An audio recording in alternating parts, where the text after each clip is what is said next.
terça-feira passada, eu comecei aqui uma série de ministrações que a gente vai fazer só nesse mês de maio, por enquanto, né, mas que se aterão ao mês de maio, sobre ser uma família que prospera. A gente muitas vezes, durante muitos anos, concentramos e tratamos o mês de maio como o mês da família. Mas a direção que Deus me deu, ela é um pouco mais ampla que isso, não é?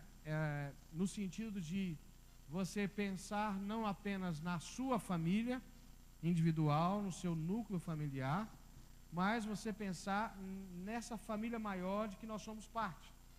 Ou que se você não é parte ainda, você é desafiado a ser parte, que é a igreja, né? A família que prospera não é a família que tem o seu sobrenome, não é a família que você sustenta, não é a família de onde você descende. A família que prospera é a família que tem Jesus como Senhor. É a família onde o Senhor senta na cabeceira, onde Deus governa, onde a palavra que Deus deu sobre Isaías, que Deus disse: o seu governo não terá fim, se aplica a todos nós. É essa família que prospera. Todas as pessoas e todas as famílias que prosperam, elas prosperam porque estão alinhadas com os princípios dessa grande família que é a família de Deus. Percebe? Um dos temas centrais da nossa ministração aqui ontem foi que Deus nos chama a ser um povo, uma família. E na semana passada eu falei, e esse mês de maio todo nós vamos trabalhar isso, falei sobre as promessas que estão sobre a vida da igreja. Se você não assistiu, né, você está assistindo hoje pela primeira vez, pode voltar lá no canal e pegar a palavra da semana passada, não é? Uma família que prospera, que foi exatamente pensar de que nós somos o povo que tem a revelação mais poderosa da história. Nós somos o povo que tem a revelação mais poderosa, ou seja, nós reconhecemos Jesus, nós vimos Jesus, foi nos dado a graça de conhecer Jesus. Você conhece Jesus? Quantos conhecem Jesus aqui? Então fala com o irmão, essa é a revelação mais poderosa, não tem nada mais poderoso do que isso. Isso muda a história. A gente viu também que nós fazemos parte de um projeto maior. Quando Jesus diz para Pedro: tu és pedra, e sobre essa pedra edificarei a minha igreja, a gente entende que o plano de Deus na nossa vida vai dar certo, se nós nos mantermos fiéis a Ele, porque é o plano de Deus, não é o nosso. Para o plano de Deus dar certo, você tem que dar certo. Fala com o teu irmão: para o plano de Deus dar certo, você tem que dar certo. Entendeu? Então pronto, está resolvido. Não tem como dar errado, concorda comigo ou não? Só se você sair e se desconectar do plano de Deus. Aí você está por sua conta e risco, não é? Para mim é loucura. Para mim é loucura se apartar de um plano que já deu certo para escolher viver a minha verdade, o meu jeito, o meu gosto, não é? É uma coisa meio assim, meio não, totalmente diabólica. Vem do inferno, de que você escolhe seguir o caminho de Satanás, que foi isso. Ele achou que era Deus, se colocou no lugar de Deus, construiu a sua própria história e deu no que deu, né? Nós somos parte de uma história maior, e a promessa, né, de que as portas do inferno não prevalecerão contra a igreja do Senhor. Ou seja, Deus está conosco e o inimigo não vai resistir à nossa ação, amém? O inimigo vai ter que bater em retirada, ele vai perder, não é? Vai perder sempre, não é? Vai perder sempre, porque tem promessa. E mais ainda, Deus te revestiu de autoridade e poder. Meu Deus, isso é forte. Eu podia ficar pregando essa mensagem aqui toda terça-feira. Toda terça-feira. Eu acho que a gente faz errado às vezes. A gente tinha que pregar a mesma mensagem, até que a gente estivesse vivendo. A Bíblia está dizendo: aquilo que você ligar no céu vai ser ligado, ligar na terra vai ser ligado no céu. Aquilo que você desligar na terra vai ser desligado no céu. E as chaves do reino do céu estão sobre a sua vida. Quer dizer, essa família prospera. Concorda comigo ou não? Quem assume essa identidade prospera. Prospera, claro que prospera, porque não prospera por mérito próprio, não prospera porque é poderoso, prospera porque está debaixo da cobertura dos céus, está debaixo da autoridade de Deus. Então, se você não estava aqui terça-feira passada, eu quero te encorajar a ir lá no nosso canal no YouTube, Catedral Metodista Oficial, e assistir. E fazer mais do que isso, compartilhar. Vai lá, assiste, curte, compartilha, tá bom? E a gente não está ganhando nada com isso, né? Podíamos até ganhar, mas não estamos ganhando nada com isso. A gente só quer que mais pessoas, e cada vez mais pessoas, conheçam Jesus através da palavra dele. Amém? Hoje eu quero falar sobre essa família que prospera porque vive no Espírito. A família que prospera porque frutifica em obediência e milagres, ou seja, ela vive em obediência e frutifica em milagres. Essa família que prospera, que é a igreja, que só prospera porque persevera na revelação, persevera nas orientações, persevera naquilo que Deus mandou fazer. E aí eu quero te convidar a abrir a sua Bíblia comigo em Atos dos Apóstolos, capítulo 1, verso 8. Atos dos Apóstolos, capítulo 1, verso 8.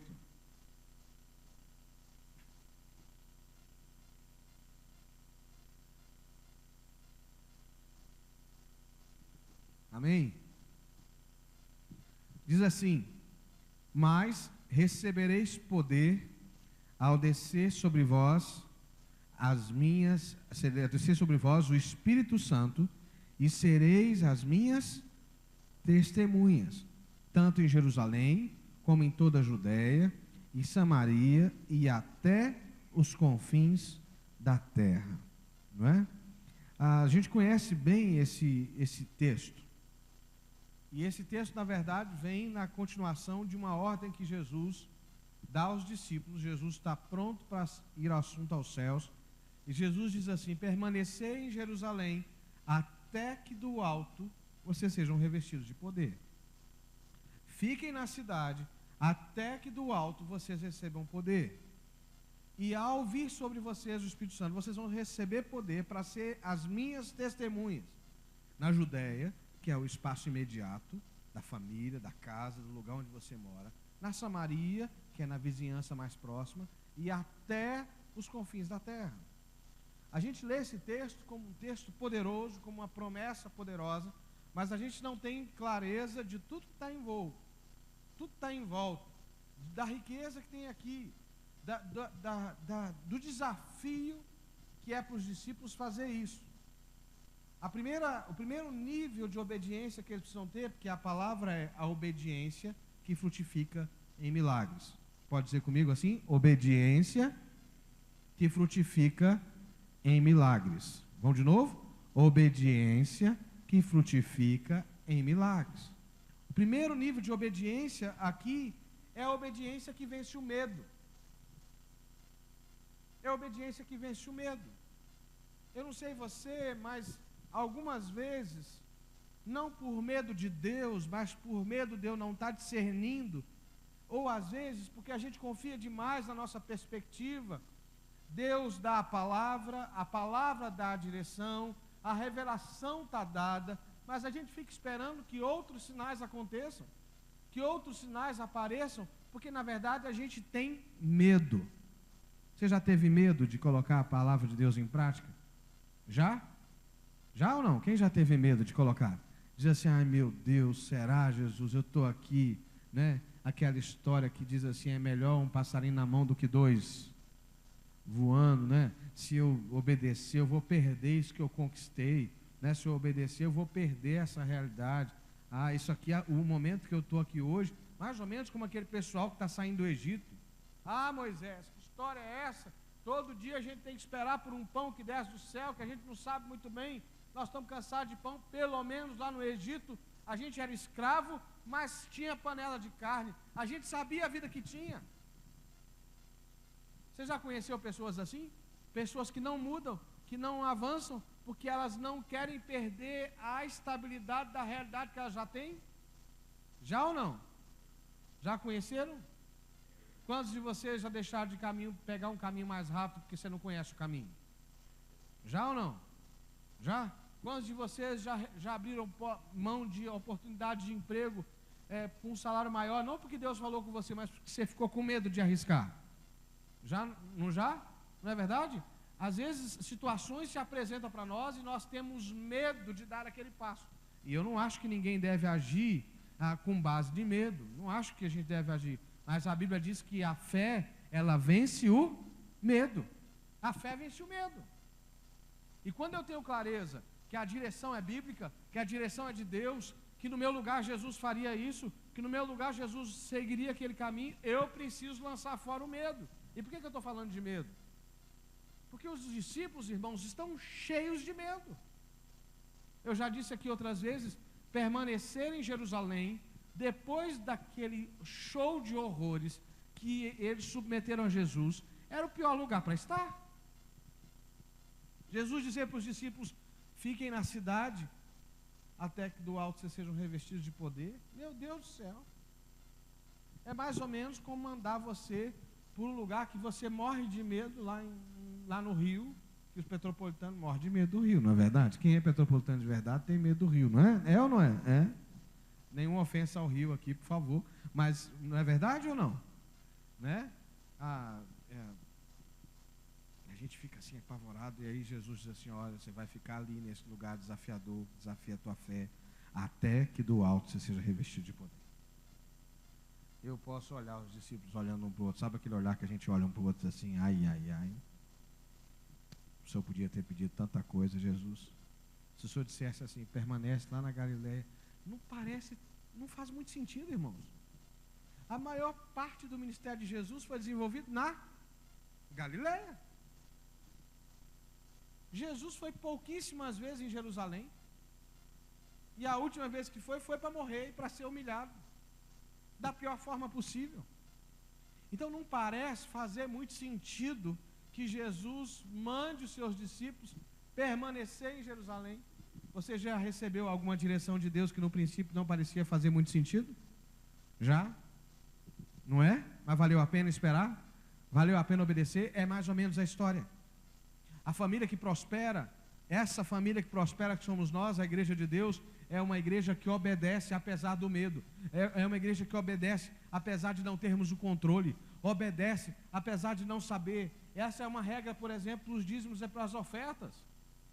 Eu tenho ensinado que a gente não dá dízimo e dá oferta porque vai tudo bem. A gente dá porque a gente crê no nome de Jesus, que disse que ia abrir as portas do céu sobre a nossa vida. A gente obedece a palavra porque a gente crê que Jesus é fiel à palavra dele. Você é fiel, você diz a verdade, mesmo quando a verdade te faz ser mandado embora do seu trabalho. Você diz a verdade mesmo quando a verdade te coloca em situações de risco, porque você sabe que a palavra de Deus é boa. Então, a fé e essa família que prospera é uma família que se move e obedece além do medo. Quando você reconhece que tem alguns medos na sua vida aqui, você tem medo? Tem medo? Tantas vezes, irmãos, eu fechei os olhos e disse: Deus, se o Senhor está mandando, eu vou fazer. Né? Eu não me esqueço de um momento marcante da minha vida, e os meus queridos lá de Guararapes que assistirem vão poder testemunhar comigo, que Deus deu uma direção, Ele deu o recurso. Eu era pastor da Igreja Metodista dos Guararapes, e Deus, por milagre, proveu o recurso que dava para a gente comprar a estrutura, o galpão. Mas o galpão com telhado, sem parede, sem vidro, sem porta, sem nada. Deus deu dinheiro só para o galpão com telhado.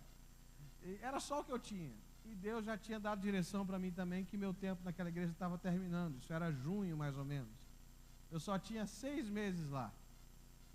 Mas Deus me deu a direção que era para meter bronca, seguir em frente. E eu fiz o culto da marreta. Né? Convoquei o culto da marreta. Eu gosto dessas coisas simbólicas assim, né? E levei uma marreta dessas de obra desse tamanho para o culto do Clemar, sabe? Eu chamei as irmãzinhas das igrejas mais antigas, né? Falei assim: irmãos, fiz aquela palavra de desafio, e a primeira da marretada foram as irmãzinhas. Eu dei primeiro, depois as irmãzinhas vieram depois de mim. E no dia seguinte eu convidei um moço que eu não sei se era louco ou se era corajoso, mas em 3 dias não tinha mais nada, não tinha pedra sobre pedra. Ele passou com um trator em cima do templo antigo, e o único dinheiro que a gente tinha era para levantar um galpão sem telhado. Eu confesso a vocês que eu não tinha dito para a igreja ainda que meu tempo estava acabando lá, né? E meu coração disse assim: ai, Jesus, a gente está derrubando a casa que o povo tem, que levou anos para poder construir. e eu não tenho certeza se eu vou ter condições de edificar uma casa nova. Que doideira. Um senso de medo, de achar que eu podia estar fazendo uma loucura, mas eu tinha uma palavra de Deus. No meio daquela história, um dos parceiros que a gente tinha, que ajudava a gente lá, chegou para pregar no culto, e convidado nosso, foi lá por nada, disse que ia lá visitar, ele contribuía com a gente com um valor, ele foi pregar, assim que ele chegou no lugar, falou, estou dobrando o valor que eu contribuo aqui, eu quero contribuir, eu estou vendo que tem visão aqui, então eu quero contribuir com mais. E eu sei, irmãos, que quando chegou dezembro, antes de chegar o tempo de eu ir embora, a fachada já estava erguida, continuava sem parede dos lados, mas a fachada já estava erguida, pintada, bonita, com jardim na frente. Deus já tinha dado o fechamento dos combogols para a parte de cima. Eu contei aqui outro dia que eu fui numa feira de construção, contei para vocês, não? Contei num domingo que eu fui numa feira de construção e perguntava qual era a empresa, eu coloquei assim meu nome e a empresa Igreja Metodista. Fiz um orçamento de 120 metros de combogol para fechar, sem ter R$1 para comprar. E aí, quando eu acabei de fazer o orçamento, o dono da fábrica de combogol disse assim, não, você não precisa pagar não, está pago. Deus proveu. Só ficou faltando as paredes de baixo e mais um monte de coisa. Mas ninguém ficou desamparado. Está lá. Está lá. O tempo, graças a Deus, o pastor Samuel, que substituiu lá, deu sequência, foi muito além do que a gente já foi. A igreja hoje é uma das maiores igrejas lá daquela cidade, da Igreja Metodista no Nordeste, porque teve um povo que teve coragem. Não foi só eu não, viu? Talvez eu fosse um dos menos corajosos lá, mas teve um povo que teve coragem de obedecer, apesar do medo. Pela fé. Então fala com teu irmão assim, se você quer prosperar, você precisa obedecer, apesar do medo, pela fé. Amém? A segunda coisa que para mim é muito séria, é que esse pessoal não só obedece, mas eles esperam.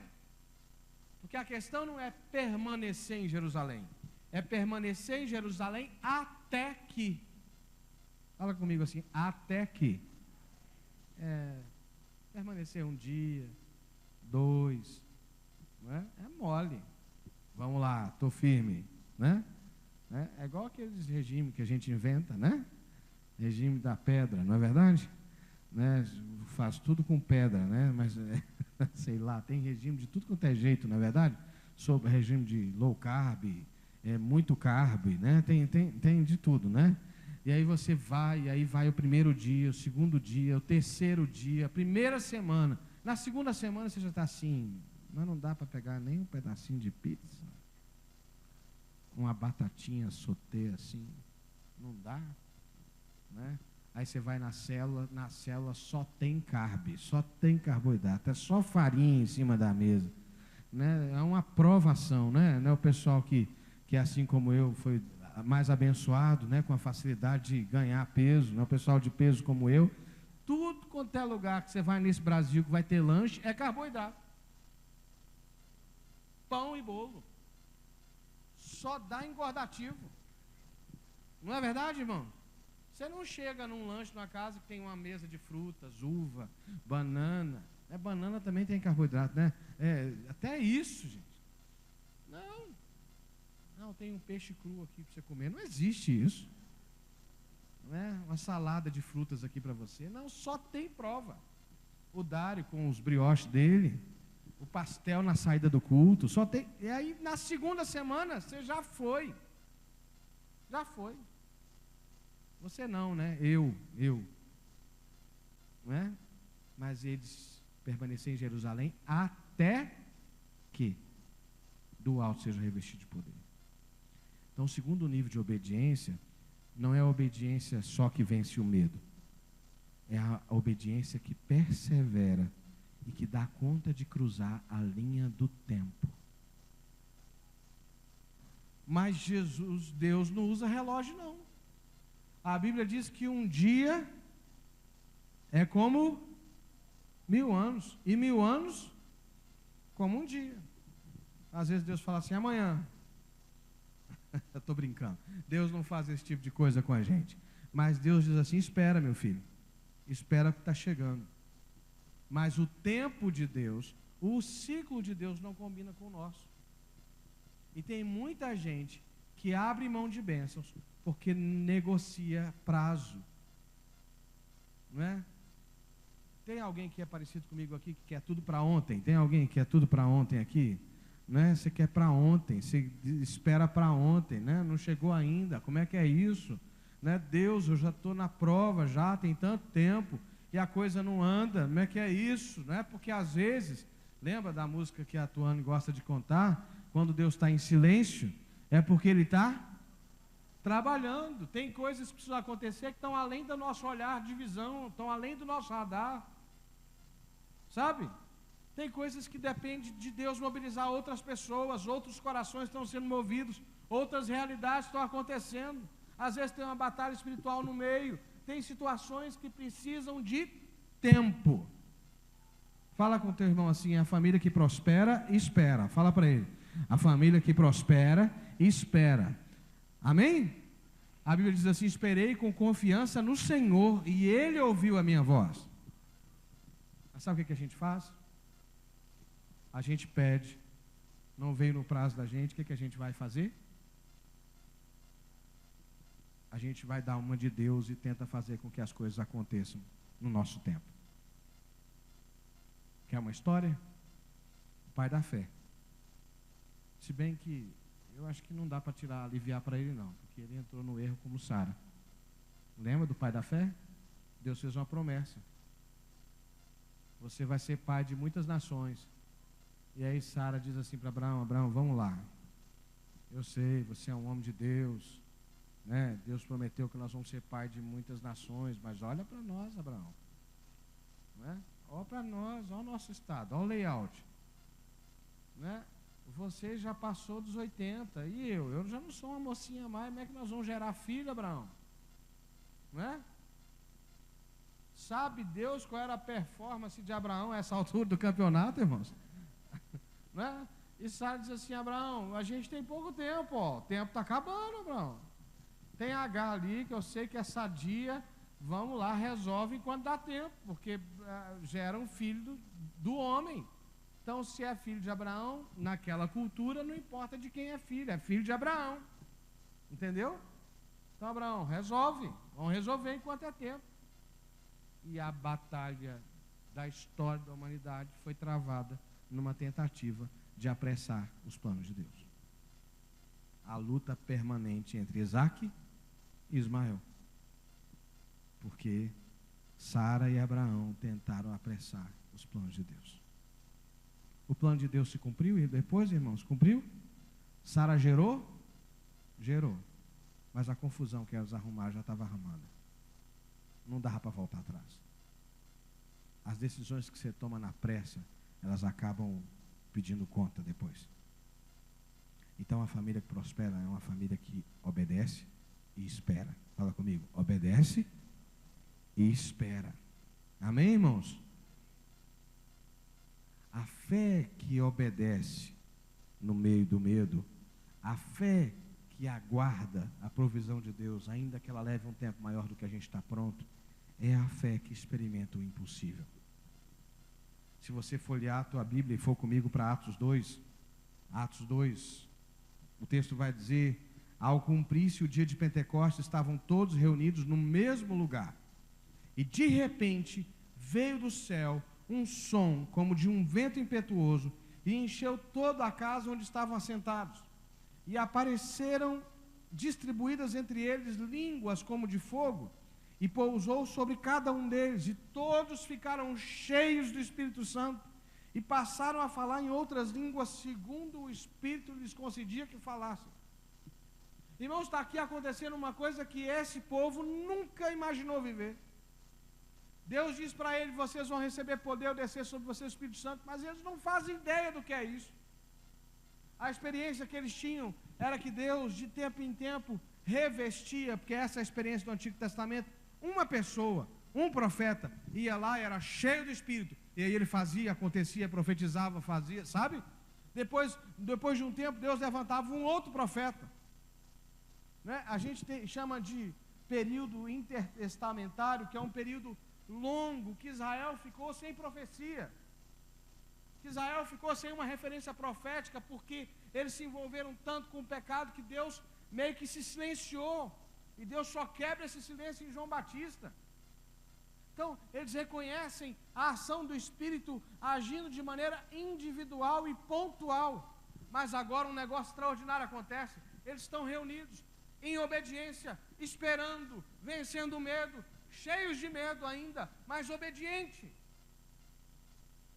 Porque às vezes a gente acha que vai vencer o medo jogando fora o medo. Não, às vezes a gente não consegue, a gente lida com o medo, ele está ali, mas você vai além dele, entendeu? Você obedece, você fica, você permanece, você diz assim, meu Deus, eu estou tremendo na base, mas como foi o Senhor que falou, eu vou permanecer. Deus, eu acho que eu não vou dar conta, mas como foi o Senhor que falou, eu estou aqui firme na promessa, estou esperando, Deus, Deus, eu estou firmado na Tua palavra, hein? Ai, Jesus, olha aí, Senhor, me ajuda, eu estou confiando no Senhor, está cheio de medo.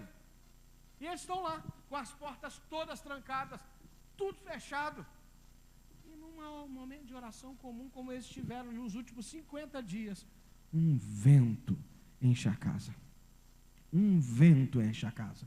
E sobre todos é derramada a virtude do Espírito. Sobre todos.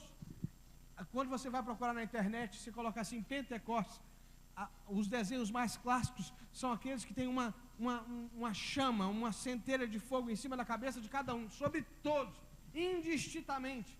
E eu acho que lá tinham homens, mulheres, crianças, todo mundo ficou cheio do Espírito e começaram a falar em outras línguas. E um negócio, uma explosão acontece, que eles vão para o meio da rua. Aqueles que estavam cheios de medo agora, é como se fosse aqui. O cenáculo era mais ou menos um lugar como esse, né? num terraço, num lugar alto, né? Porque lá era tudo quente. De repente eles estão lá no meio da rua. Lá no meio da rua, gritando, profetizando, dando glória a Deus, dançando. E a cidade para ver o que está acontecendo, porque uma coisa improvável, impossível, inesperada aconteceu. Sabe, irmãos, a família que prospera e o povo que prospera é esse povo que espera e experimenta o imponderável, o impossível, o improvável. Eu estou cansado de ver, cansado não, porque é sempre muito inspirador ver homens e mulheres de Deus que permanecem. Homens e mulheres de Deus que às vezes parece que a coisa não está andando, parece que a coisa não está acontecendo, e entra dia e sai dia, entra mês e sai mês, e eles estão lá firmes no Senhor, em obediência, firmes no Senhor, firmes. Chega uma hora, parece que é um fio que se arrebenta,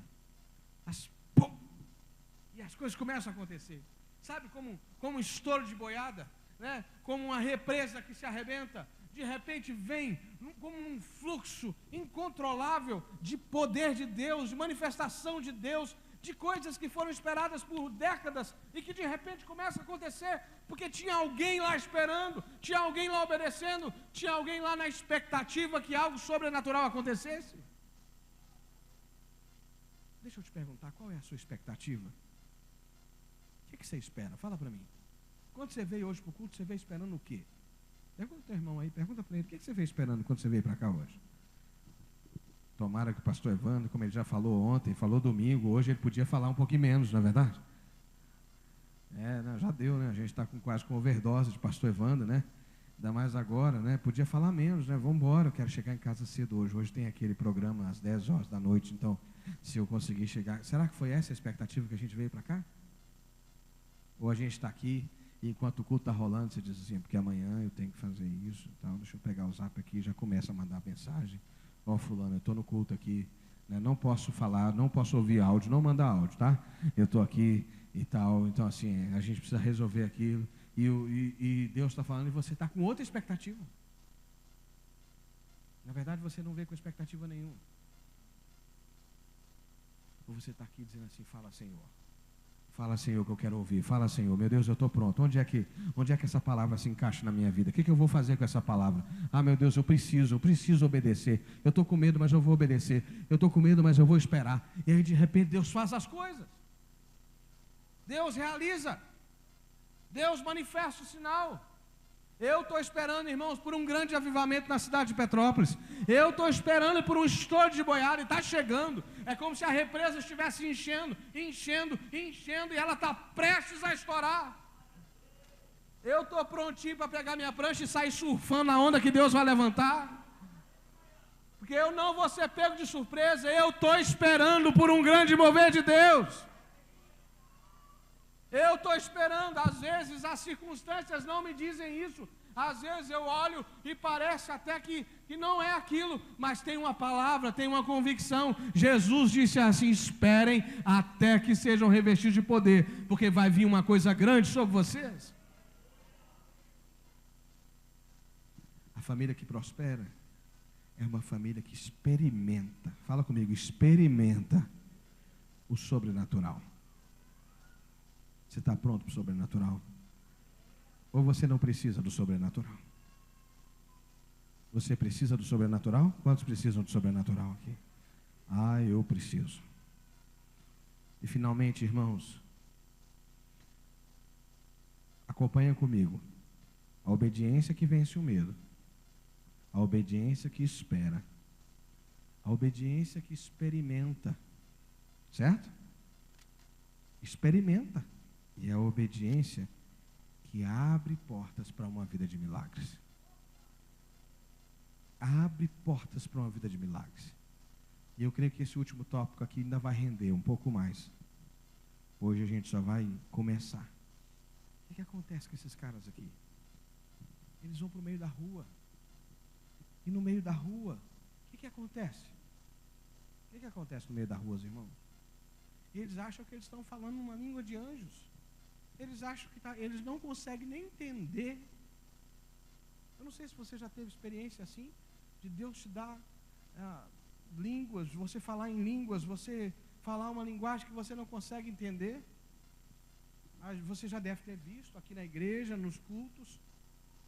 Mas algumas vezes acontece de Deus dar uma língua que não é uma língua celestial, mas é quem falou bem sobre isso aqui foi a Edmeia, que é você falar uma língua e o outro entender. E não é interpretação, não. Você está num lugar onde tem estrangeiros e um brasileiro que nunca falou italiano, falar italiano e o italiano entender ele falando as grandezas de Deus na língua dele. Isso acontece. E foi isso que aconteceu. De repente, um monte de gente simples, pescadores, pessoas do campo, começaram a falar línguas estrangeiras que eles nunca falaram. E aquela que era uma coisa deles, restrita deles, porque eles obedeceram a Jesus, agora estava abençoando um monte de gente. A Bíblia fala, me parece que de 5.000 convertidos. 3.000 convertidos. Num dia. Onde é que Pedro, que estava cheio de medo, podia imaginar, na melhor das hipóteses, o meu primeiro sermão durou 5 minutos, irmãos. E quando terminou, eu cacei um jeito de sair da sala que eu não sabia mais o que fazer. Mas Pedro, no primeiro sermão dele, 3.000 vidas convertidas. E depois a coisa continua. Ele está passando na porta do templo e um moço é levantado, é curado. Não é? Depois tem um que é cego e passa a ver, e ele é preso, e aí Deus inventa o portão automático, porque a cela abre, ele é solto, e ele sai, e coisas extraordinárias começam a acontecer. Uma obediência que desemboca, que desfruta numa vida de milagres. Eu tenho dito para os líderes de célula, para minhas células, onde eu ministro, que a célula é sempre um lugar de milagres. Que onde o povo de Deus está é um lugar de milagres, porque o povo que espera no Senhor experimenta milagres. Foi isso que aconteceu com esse povo, e eu posso dizer para vocês, eles não eram melhores que a gente. E eu acho que é isso que Deus quer fazer com a gente. Quando a gente estiver pronto para obedecer apesar do medo, quando a gente estiver pronto para esperar até que, quando a gente estiver pronto para experimentar o sobrenatural, e estiver disposto a experimentar, sair do controle, sabe? Sair do controle. Nós vamos entrar numa dimensão de milagres e sinais. Nós vamos entrar onde os milagres não vão acontecer. A gente, de uns 20 anos para cá, a gente achou que os milagres, a gente voltou a uma cultura que estava lá atrás, de que milagre é coisa para gente especial, de que alguns têm o poder de fazer milagres, enquanto na verdade os milagres não têm a ver com o poder que está na minha mão. O milagre tem a ver com o poder que eu vivo, que eu experimento. Tem a ver com o mover espiritual, com o ambiente. Não tem a ver com o pastor Evander, tem a ver também. Deus usa pessoas individuais, mas tem muito mais a ver com o ambiente que espera por milagres, por um ambiente que se move em obediência, por um ambiente que experimenta o poder de Deus. E esse ambiente pode ser a sua casa, pode ser a sua família, pode ser o lugar de trabalho. Você está na brecha, você está em obediência, você está esperando, você está todo dia experimentando coisas novas. Então, querido, naturalmente os milagres chegarão. Sabe por quê? Porque Jesus chegou primeiro. Jesus chegou primeiro, então os milagres são consequência.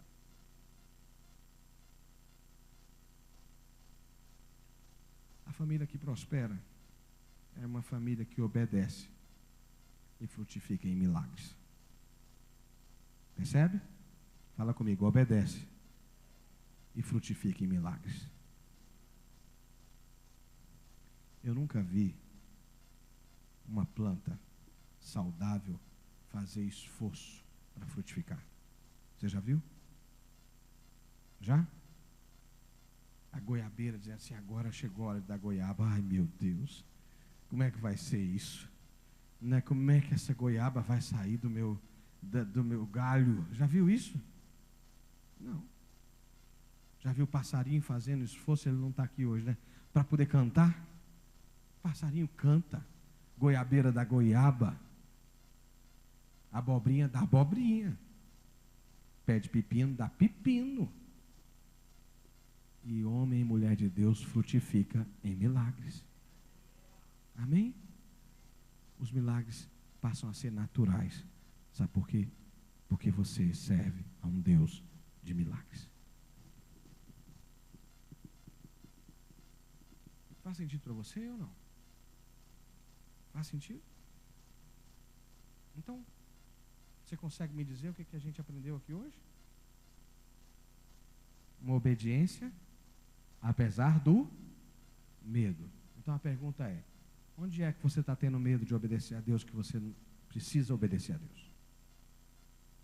Que você precisa ir lá e fazer. Pensa aí. Você precisa pedir perdão a alguém? Porque muitas bênçãos são seguradas porque falta perdão. Entendeu? Tem pessoas que ficam presas a um momento da sua vida, elas não conseguem sair dali porque elas estão amarradas numa raiz de amargura. Sabe por que a palavra chama raiz de amargura? Porque a raiz cresceu, aprofundou e segura o indivíduo ali. É coisa simples assim. Você ir lá e liberar perdão. Você ir lá e pedir perdão. Meu Deus, tem pessoas que estão presas uma década inteira por causa de uma falta de perdão. Não é? E aí, querido, o legal de pregar é que o Espírito Santo coloca uma tecla SAP dentro de você. Não é?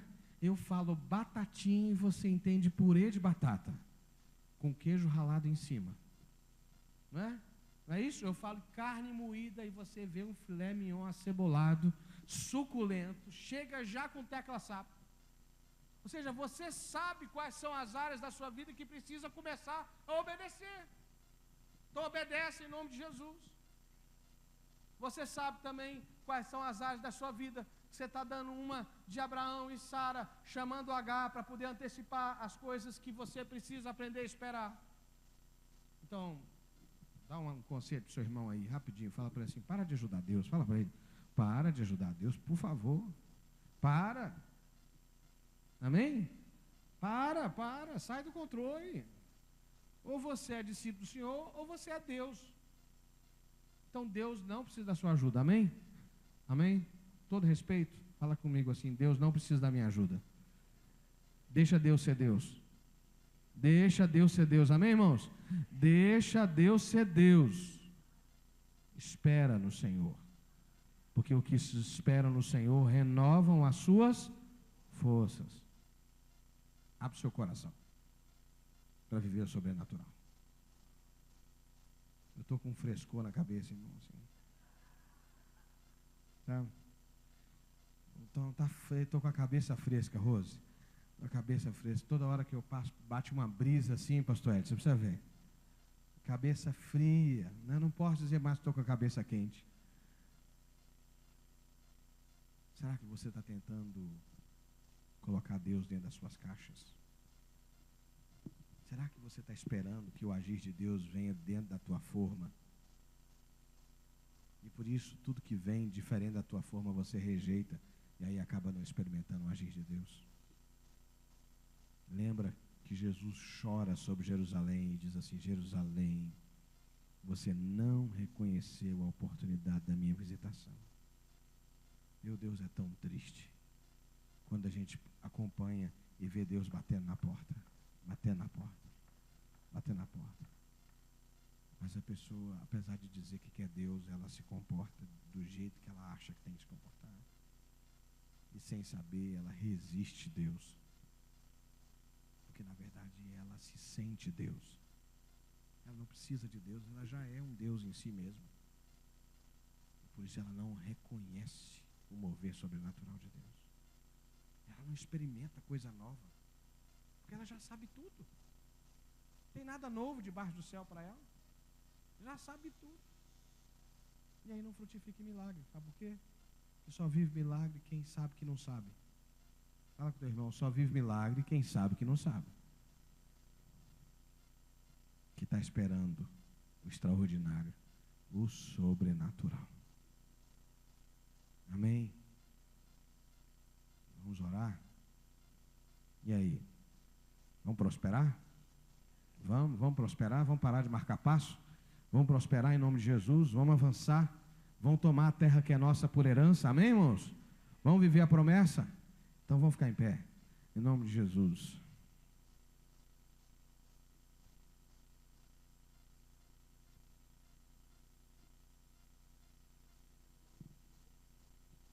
Eu não sei o que essa palavra gera em você. Não sei mesmo. Eu posso falar por mim. Eu acordei hoje com essa palavra. Deus é tão bom que às vezes Ele dá esses presentes para a gente, né? Tem dias que a palavra de Deus na nossa vida é como um tesouro achado depois de muita escavação.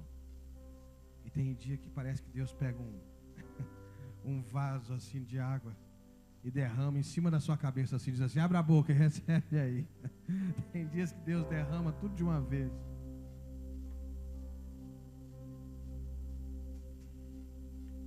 Ouvir é fácil, concordar mais fácil ainda, mas precisa tomar uma decisão. Precisa tomar uma decisão. Todo dia a gente precisa tomar a decisão se nós vamos ouvir a Deus ou se nós vamos seguir o velho homem que nos leva a acreditar que os nossos caminhos são sempre melhores do que os caminhos de Deus. Então, eu sei que Deus quer fazer milagres aqui. Eu sei que Deus quer operar milagres na sua vida. Eu vou convidar o pastor Hélio e o pastor Guto para estar aqui comigo. E eu quero te convidar, em nome de Jesus, a tomar uma decisão. A dizer: meu Deus, eu quero prosperar.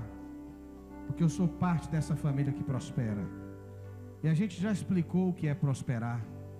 Prosperar não é ficar rico. Prosperar não é ter sucesso. Prosperar é viver tudo que Deus sonhou para mim nesse tempo, nesses dias. Então, em nome de Jesus, se você quer obedecer e frutificar em milagres, eu quero te convidar em nome de Jesus, a sair do seu lugar e dizer: sim, sim, Senhor, eu quero obedecer e frutificar em milagres. Eu quero prosperar de acordo com a tua palavra. Sai do seu lugar em nome de Jesus e vem dizer: Jesus, eu quero viver os teus sinais. Nosso amigo Santo Espírito. Sai do seu lugar, querido. Vem aqui, vem orar. Aqui é um lugar de aconchego. Venha aquecer os corações. Sim, Senhor. vem com cura e todo o seu poder.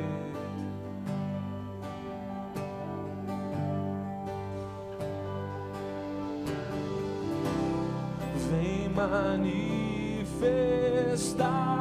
os seus sinais.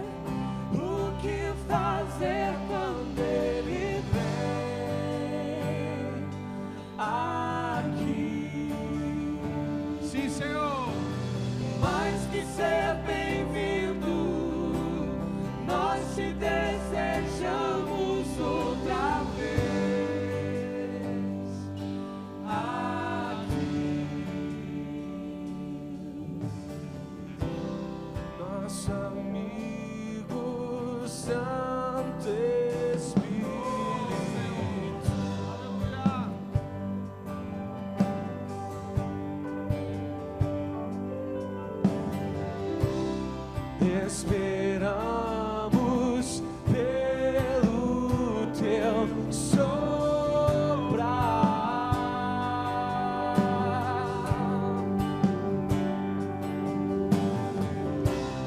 com seu óleo venha nos ungir.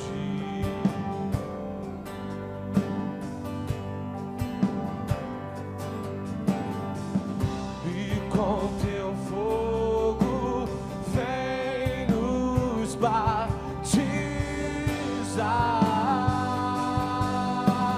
Aleluia! O que dizer, o que fazer quando ele vem aqui? Mais que ser bem-vindo, nós te desejamos outra vez aqui. O que dizer, o que dizer, o que fazer quando ele vem aqui? Mais que ser bem-vindo, nós te desejamos outra vez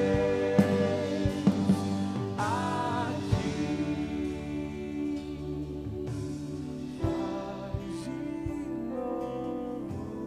Faz de novo o teu povo ama-te mais uma vez.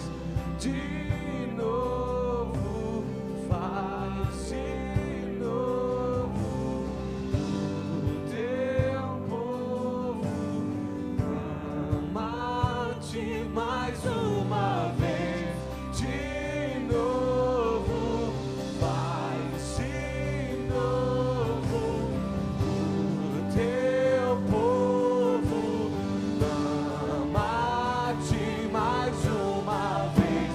De novo, faz de novo o teu povo ama-te mais uma vez. De novo, faz de novo o teu povo ama-te mais uma vez. De novo.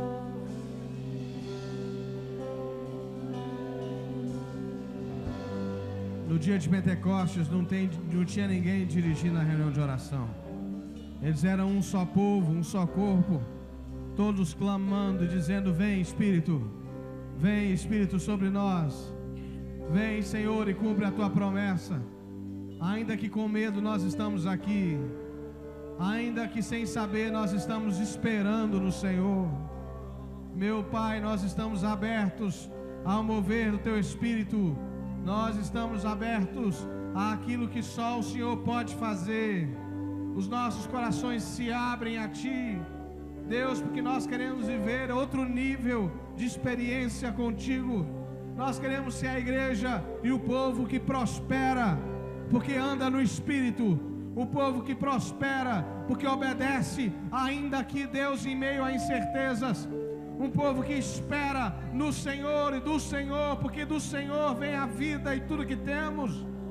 Ah, meu Deus, que nesses dias, Senhor, o Senhor derrame sobre o teu povo do teu Espírito, derrame, Senhor, revelação, derrame discernimento, clareza, que haja uma disposição santa de viver o sobrenatural.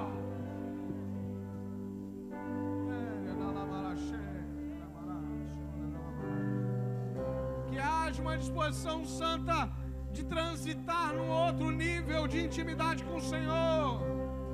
Deus, nós não queremos produzir apenas o que a nossa força dá conta, o que, ó Deus, a nossa habilidade dá conta. Nós queremos o filho da promessa, nós queremos Isaac, nós queremos o filho da promessa, nós queremos o sobrenatural sobre a nossa vida. Nós queremos prosperar, não porque somos bons nisso, mas porque a tua graça nos leva a prosperar. Meu Deus, meu Deus, nós queremos viver um outro nível, Senhor, um outro nível, um outro nível. Abre os nossos olhos, abre o nosso entendimento, Jesus, abre a nossa visão, Senhor, abre a nossa visão, Senhor, abre a nossa visão espiritual. Em nome de Jesus Cristo, nós lançamos fora todo medo, todo medo, todo medo. Hoje é tempo de obediência, hoje é tempo de andar pela fé. Deus, em nome de Jesus, nós escolhemos andar pela fé e esperar no Senhor.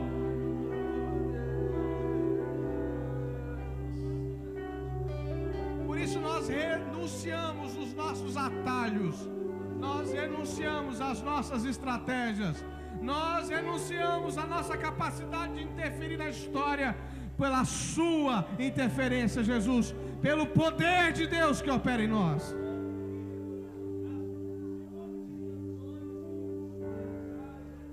Estende a sua mão assim, olha, estende a sua mão assim.